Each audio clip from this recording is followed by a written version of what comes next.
Le 18 août 2002. Le 12 septembre 2011. Le 29 août. Le 1er décembre. Le 15 juin 1991. J'ai vécu la nuit. La plus terrifiante. La plus terrifiante. J'ai vécu la nuit la plus terrifiante de ma vie.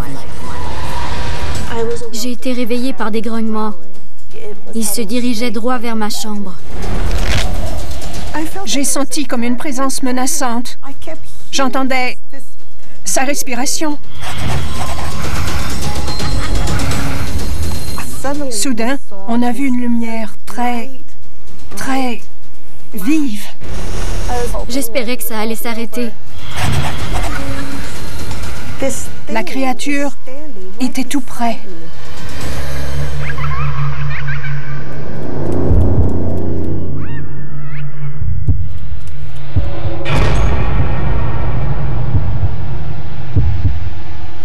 Je m'appelle Pauline et le 7 novembre 2014, j'ai vécu la nuit la plus terrifiante de ma vie.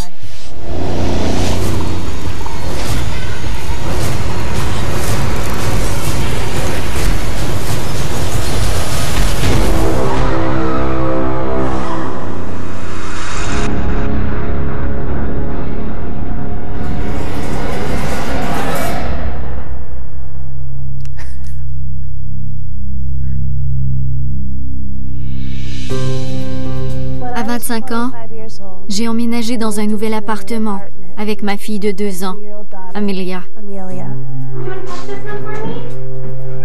J'avais enfin trouvé un logement abordable avec 2 chambres.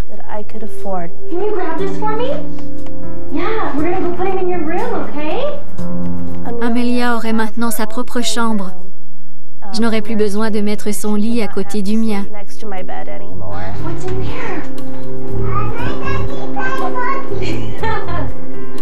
Je m'imaginais presque dans un palace, au lieu de ce logement très bon marché.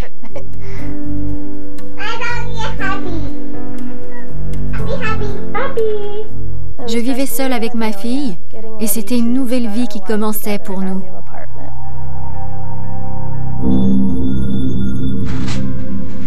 La seule chose qui nous manquait, c'était mon chat, Kevin. Il était mort 6 mois plus tôt.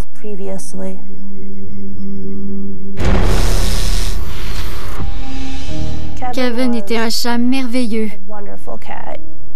Il est arrivé dans ma vie à un moment où je vivais un deuil terriblement difficile.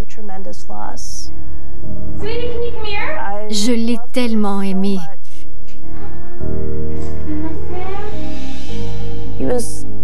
Il était très affectueux et il adorait Amelia. Il avait toujours été un compagnon de jeu pour elle. Amelia adorait ce chat. Kevin est mort à l'âge de 4 ans. Quand je lui ai dit adieu chez le vétérinaire, je l'ai pris dans mes bras et lui ai demandé de m'attendre.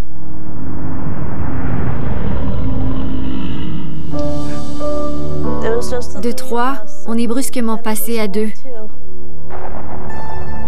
L'appartement semblait vide sans les miaulements de Kevin.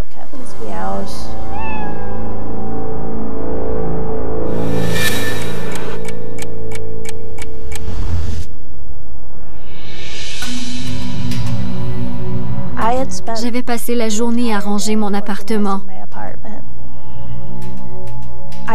Quand j'ai eu fini de déballer, j'ai rejoint Amelia dans le salon.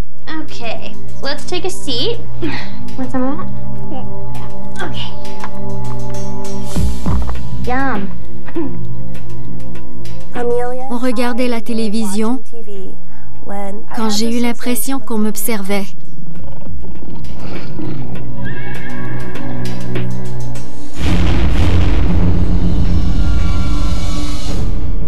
Du coin de l'œil, j'ai perçu un mouvement. J'ai vu une ombre immobile devant la porte de la chambre d'Amelia. Quand j'ai regardé à nouveau, elle avait disparu. Après cette journée de déménagement, je n'avais plus un gramme d'énergie. Mes yeux me jouaient peut-être des tours. J'avais juste envie de me reposer en regardant la télé avec Amelia avant de la mettre au lit. J'étais encore un peu anxieuse. Une pensée refaisait sans arrêt surface dans ma tête. Yeah, perfect.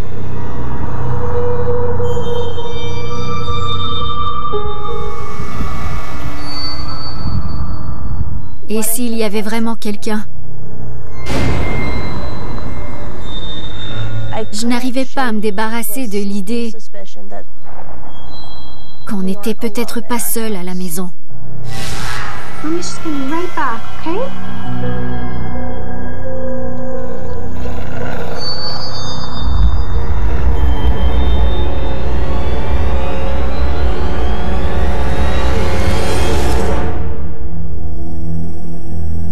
Je suis allée voir dans sa chambre, mais je n'ai rien vu d'anormal. Son berceau était là, avec ses jouets et le panier du chat.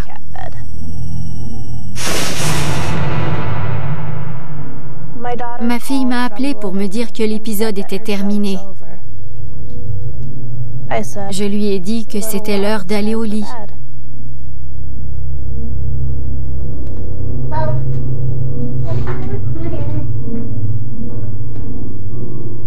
On est allé jusqu'à la porte de sa chambre.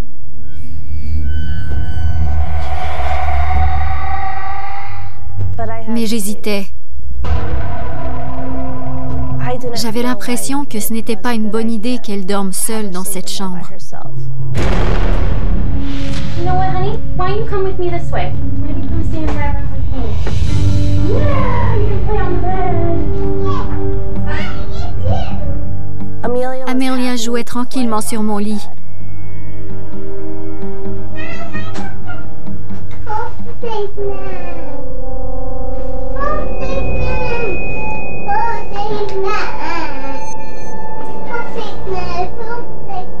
Elle répétait en boucle « Monsieur à tête violette, monsieur à tête violette », encore et encore.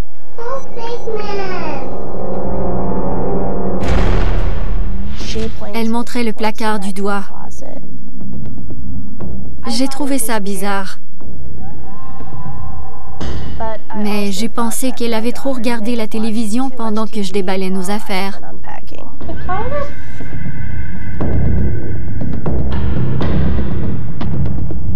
Le placard était ouvert, mais vide. Honey, there's nothing here. No.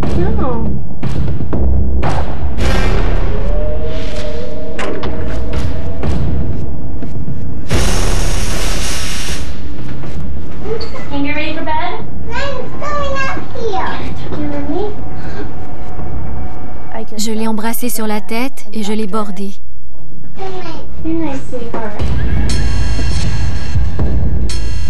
Ensuite, j'ai réalisé que j'avais oublié de lui mettre une couche pour la nuit.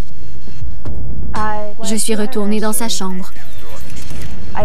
En chemin, j'ai entendu un bruit à l'intérieur, comme si quelqu'un se déplaçait dans la pièce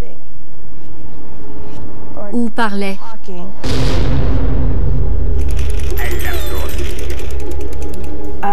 Pour entrer dans la chambre, il m'a fallu combattre la peur qui m'envahissait.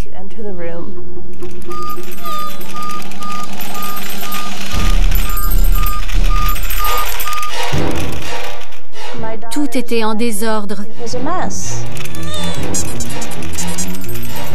Il y avait des jouets éparpillés partout. Tous ces jouets électroniques s'étaient mis en marche.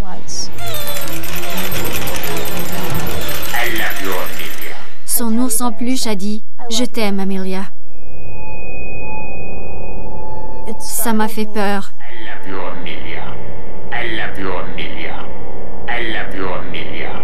J'avais peur que quelqu'un se soit introduit dans la chambre. J'ai vérifié les fenêtres et son placard, mais tout semblait normal.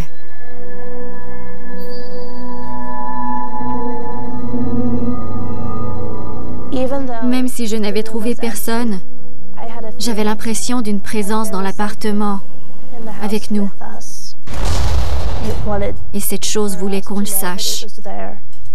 J'avais peur que ma fille soit en danger. J'ai quitté la chambre en vitesse et j'ai refermé la porte. Je suis retournée dans ma chambre.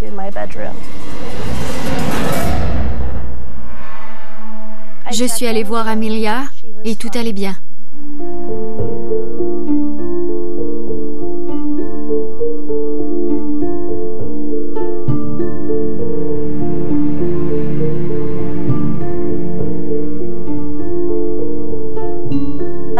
Alors que j'étais couchée, incapable de fermer l'œil, j'ai senti comme un poids familier. C'était une sensation merveilleuse. Celle de mon chat Kevin qui grimpait sur mon lit pour se pelotonner contre moi, comme il l'avait fait tout au long de sa vie. Je savais qu'il était mort, que c'était sûrement un tour de mon imagination. Mais ce soir-là, j'avais besoin de ce réconfort.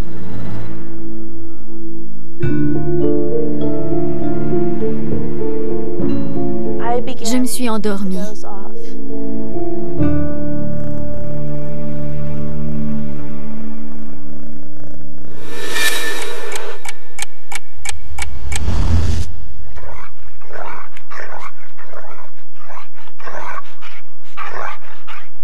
J'ai été réveillée par des grognements. Ça venait du placard qu'Amelia m'avait montré du doigt. Un effroi épouvantable a commencé à m'envahir.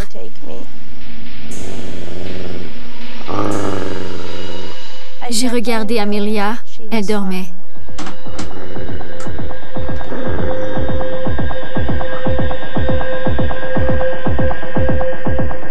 Tout avait l'air normal. Le placard me rendait nerveuse, alors j'ai fermé la porte. À nouveau, j'ai ressenti cet effroi. C'était insupportable. J'ai quitté la pièce.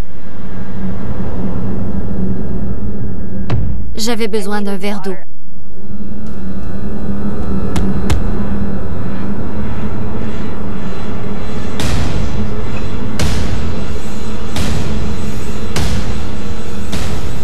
Je me suis passé de l'eau fraîche sur le visage.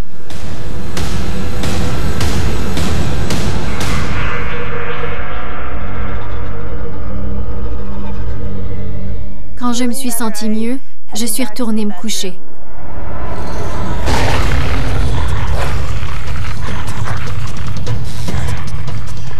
Devant moi, j'ai vu l'ombre immense d'un chien. Il faisait peur. Il s'est ensuite dirigé vers ma chambre. J'avais peur que ma fille soit en danger.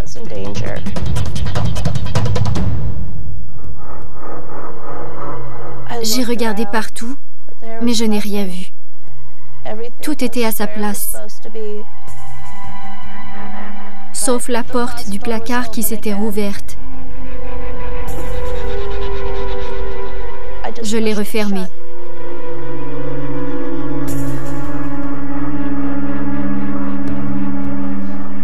Et je me suis recouchée. J'avais l'impression que je perdais la tête. J'étais une adulte, une femme qui avait enfin un appartement à elle. Et j'étais là, à craindre que le moindre petit bruit ne déclenche une crise de panique.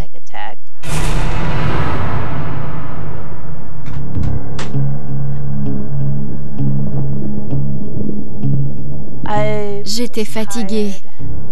J'avais passé la journée à déménager, à tout déballer. Je me suis recouchée dans l'espoir que j'allais enfin trouver le sommeil. J'ai encore senti ce poids sur mes jambes. J'avais l'impression que mon chat Kevin était à nouveau près de moi.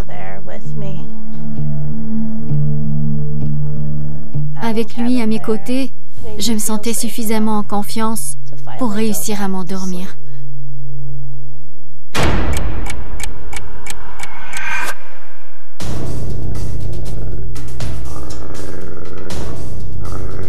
J'ai été réveillée une nouvelle fois.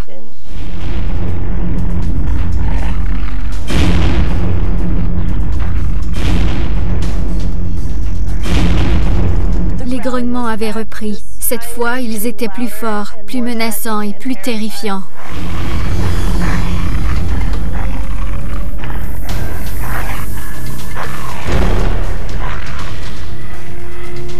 J'étais morte de peur.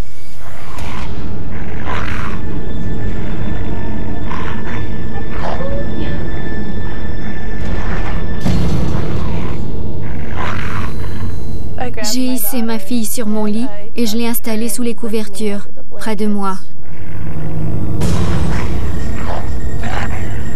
On entendait grogner de plus en plus fort, alors on n'osait plus bouger sous les couvertures.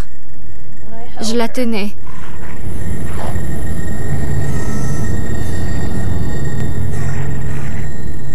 Les grognements étaient tellement forts et tellement féroces.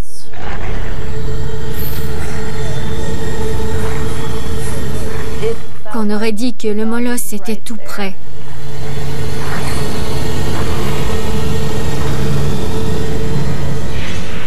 J'ai senti quelque chose au bout de mon lit. Ça bougeait. Le poids sur mes pieds se déplaçait.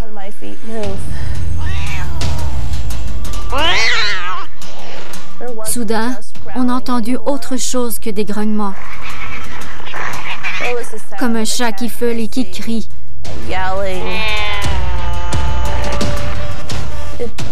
Les cris s'intensifiaient, devenaient plus féroces et le matelas tremblait.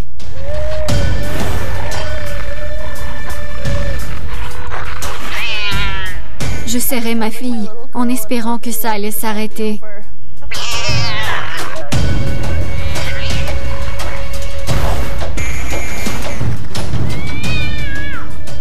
J'entendais les bruits que faisait mon chat, qui se battait contre l'ennemi, qui avait dû sortir du placard.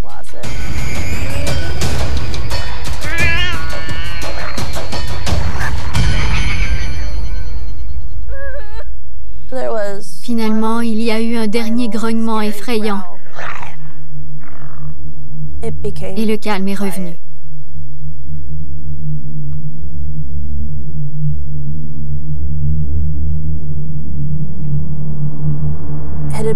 Après tout ce bruit, le silence faisait l'effet d'un coup de poing.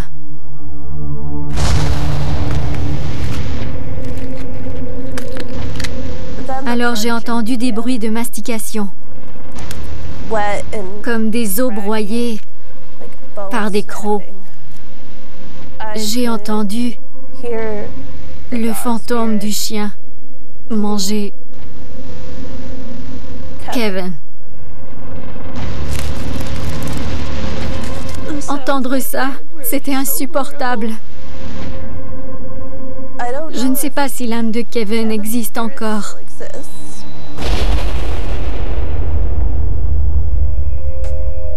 Je suis restée cachée sous les couvertures toute la nuit. Je priais pour que la lumière du jour arrive enfin dans les fenêtres, afin que je puisse prendre ma fille et m'enfuir de là.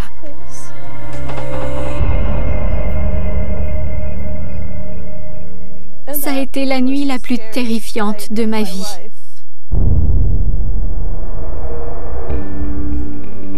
Kevin a sacrifié son âme pour nous protéger de la créature qui était dans cet appartement.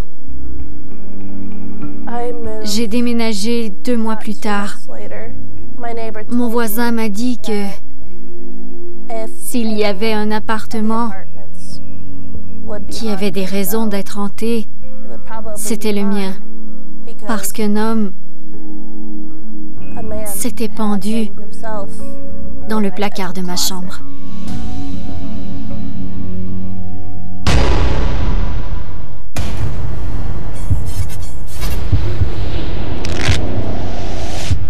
Je m'appelle Maria. Le 22 mai 1976, j'ai vécu la nuit la plus terrifiante de ma vie.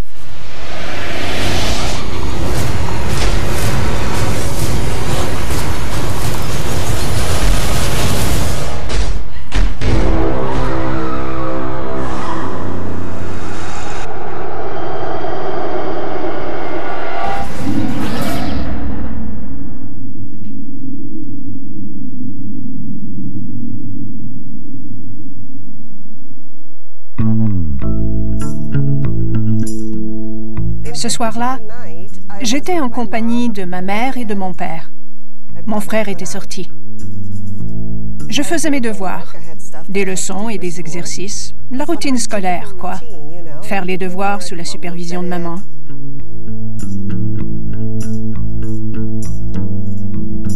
La routine, juste la routine.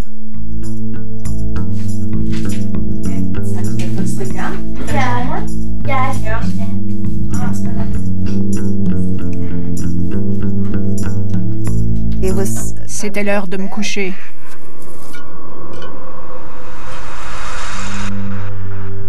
J'avais une lampe de chevet. J'ai ouvert un livre. La maison était silencieuse. J'avais les yeux qui se fermaient tout seuls.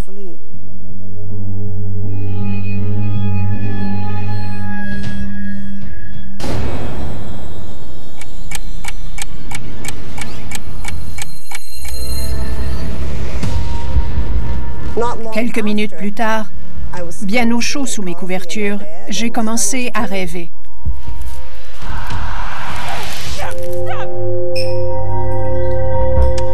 Soudain, j'ai entendu un bruit qui venait de la cuisine.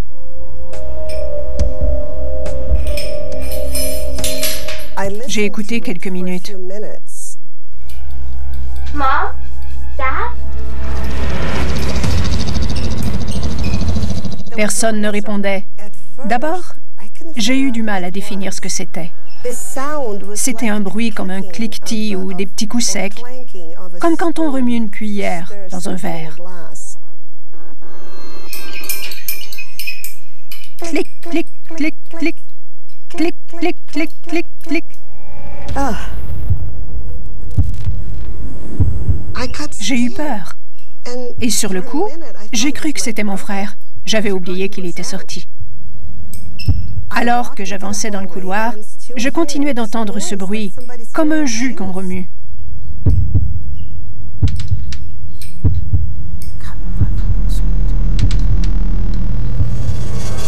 Je me dirigeais vers la cuisine. J'entendais toujours le cliquetis.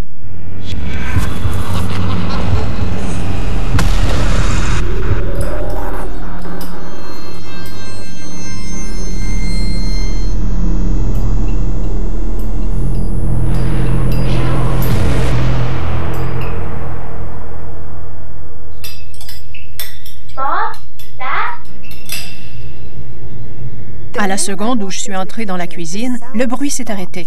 Silence complet.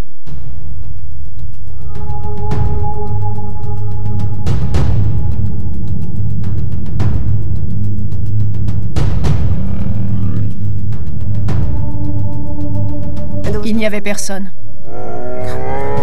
Je frissonnais. J'avais la chair de poule. J'avais aussi le ventre noué. Je suis retournée dans le couloir, en me retournant pour voir si je n'étais pas suivie.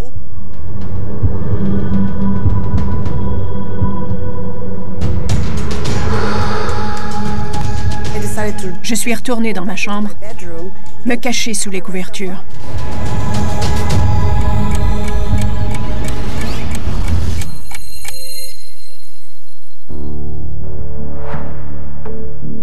J'essayais de me calmer.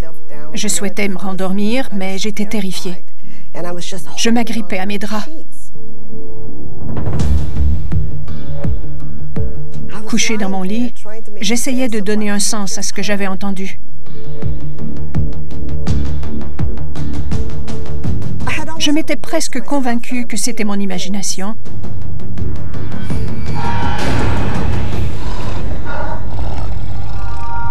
Lorsque j'ai aperçu une ombre, une silhouette sombre. Quelque chose était là.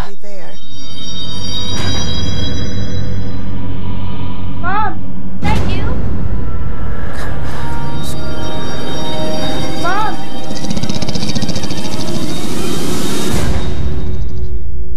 J'ai relevé la tête pour mieux voir et j'ai vu l'ombre qui se penchait de côté dans l'encadrement de la porte. Une silhouette effrayante se dressait à l'entrée de ma chambre. J'étais terrifiée.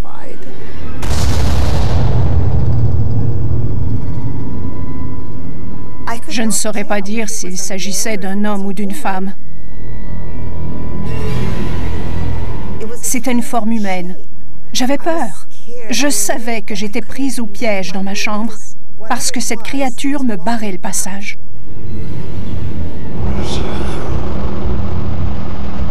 Je me suis enfouie sous les couvertures, dans l'espoir que peut-être cette chose disparaîtrait comme par magie.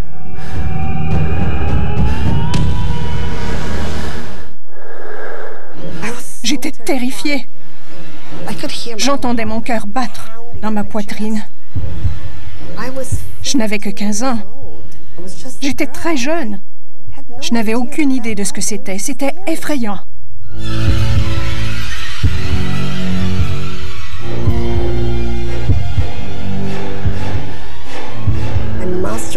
J'ai réuni assez de courage pour jeter un coup d'œil. Mais quand j'ai baissé les couvertures pour regarder, la créature était tout près. Elle se penchait juste au-dessus de moi. Son visage était si proche. Elle se rapprochait encore. J'étais complètement terrorisée. Je n'arrivais plus à respirer. Nos visages se touchaient presque. Et ce qui s'est passé alors surpasse de loin mes cauchemars les plus terrifiants. J'avais l'impression qu'une main appuyait sur ma poitrine. Je sentais une pression assez lourde. J'essayais de respirer, mais je n'y arrivais pas.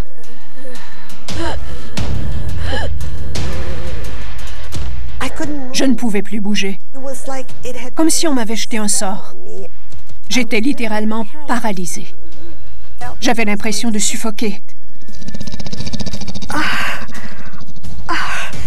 J'essayais de dire « Non, s'il vous plaît, non !» J'avais si peur. C'était une silhouette sombre. On ne voyait pas à travers. Et son visage n'avait pas de traits. Imaginez ce buste penché au-dessus de vous, à quelques centimètres, dans une posture menaçante. Et soudain, vous sentez cette pression, cette main plaquée sur votre poitrine alors qu'il se rapproche. J'ai crié « Non, non, non !» J'étais sur le point de m'évanouir.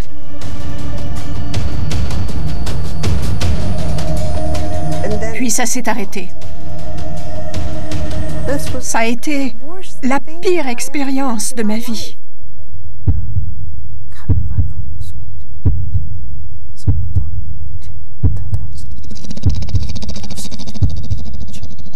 Mom, Dad! Mom, Dad! Mom, Dad! Mom, Dad! Sans me retourner, j'ai couru vers la chambre de mes parents. Ils dormaient tous les deux, mais je suis arrivée en criant, alors je les ai réveillés. There was a shadow in my room, and he attacked me. No, it wasn't a nightmare. I wasn't dreaming. Ma mère a essayé de me calmer. Elle a cru que j'avais encore fait un cauchemar. Elle ne me croyait pas. Je lui ai dit que j'allais dormir là, dans leur chambre.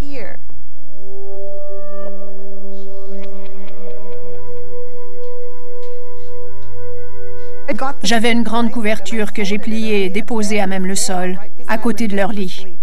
Et je me suis couchée dessus pour dormir. Papa a tendu le bras et a pris ma main dans la sienne. Et j'ai serré sa main, parce que d'une certaine façon, je me sentais protégée. J'étais littéralement pétrifiée. Mon cœur battait fort.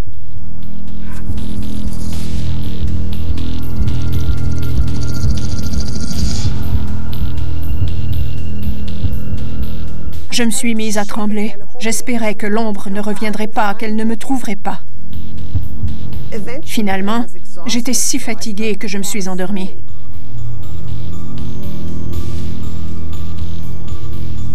Ça n'a duré que quelques minutes.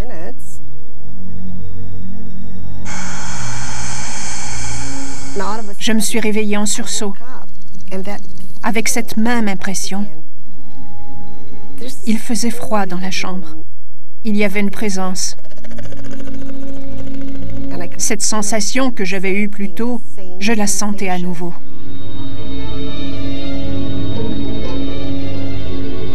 J'ai regardé vers la porte et elle était là.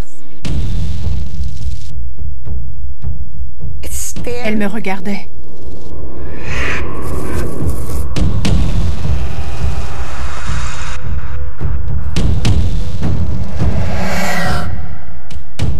Je me suis dit, oh mon Dieu, elle est revenue. J'étais terrifiée. Mes parents dormaient et j'essayais de me calmer. Je me suis même demandé si je devenais folle.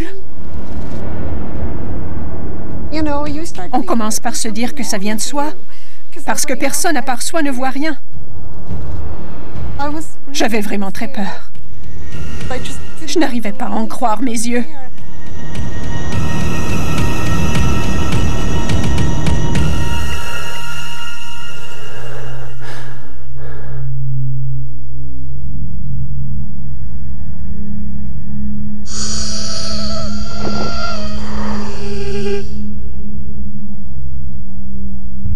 Je me suis forcée à me détendre, à inspirer bien fort et à caler ma respiration sur celle de ma mère.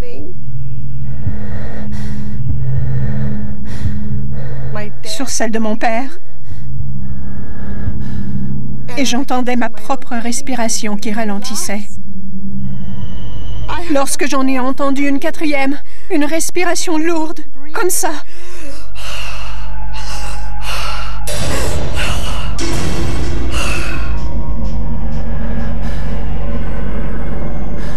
Je sentais une présence menaçante.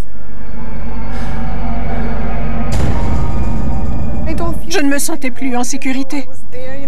Même dans la chambre de mes parents, qui est censée être un endroit où on se sent protégé, je me sentais en danger. J'essayais de garder les yeux fermés, mais j'entendais toujours cette respiration. Je croyais à un esprit maléfique. Je pensais vraiment qu'il me voulait du mal. J'étais terrifiée et je me suis mise à prier avec ferveur. Dieu, s'il vous plaît, faites qu'il n'y ait personne. Faites-le disparaître pour toujours. Qu'ai-je fait pour mériter ça? Faites-le disparaître. Il était toujours là.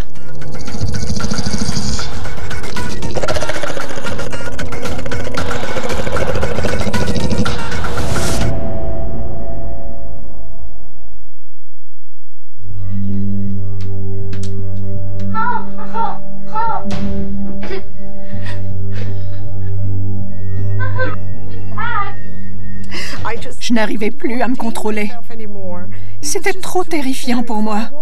J'ai réveillé ma mère et mon père. J'avais vraiment peur.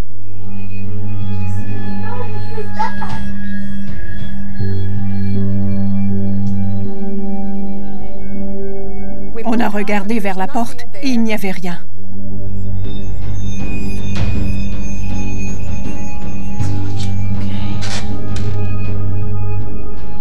On est allé dans le couloir et comme on n'a rien vu, elle a dit que c'était mon imagination ou un cauchemar.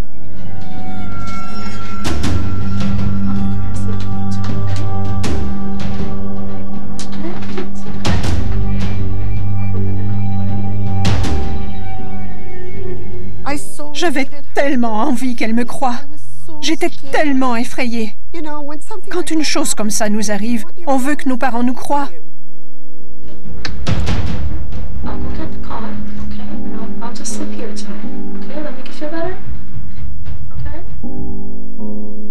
C'est ce qu'on a fait.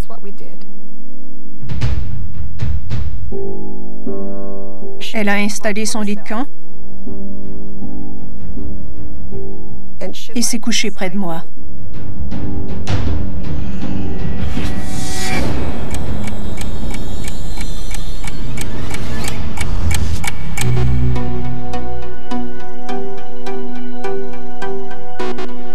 Ma mère s'est endormie aussitôt.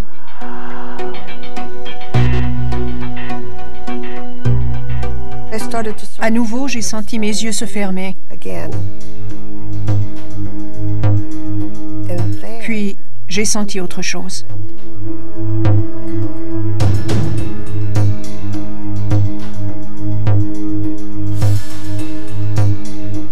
J'ai senti un petit coup, comme quand on veut réveiller quelqu'un.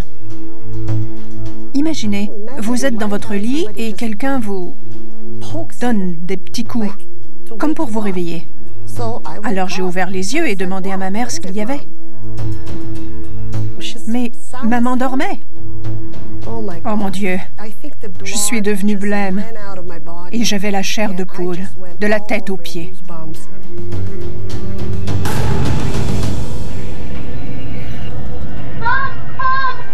La silhouette était revenue.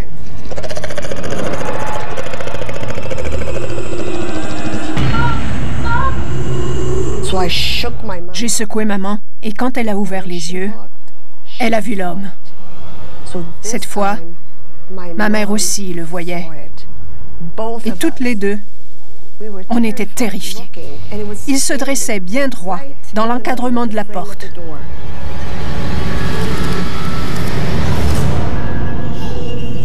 Le regard fixé sur lui, ma mère était tétanisée, bouche ouverte. Et je ne pouvais plus sortir aucun son. On le fixait. Soudain, il y a eu une lumière très, très vive, comme un flash. Et l'enfer s'est déchaîné. C'était tout simplement terrifiant.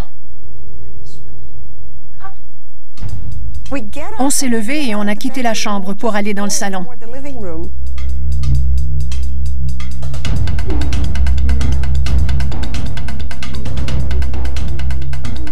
Je pleurais et je disais à ma mère, « Tu vois, je te l'avais dit, tu me crois maintenant ?» Elle a dit que oui, qu'elle me croyait. J'avais tellement besoin d'entendre ça. Je me suis pelotonnée contre elle et elle m'a serré dans ses bras jusqu'au matin.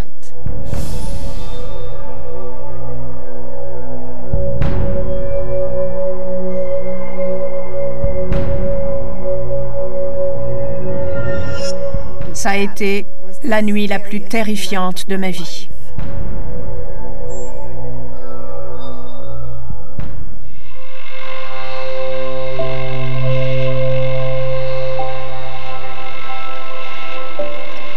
J'étais tellement soulagée de voir que ma mère me croyait enfin.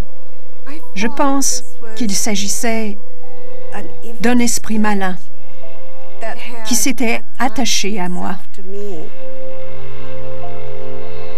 J'ai senti que cette entité s'intéressait surtout à moi.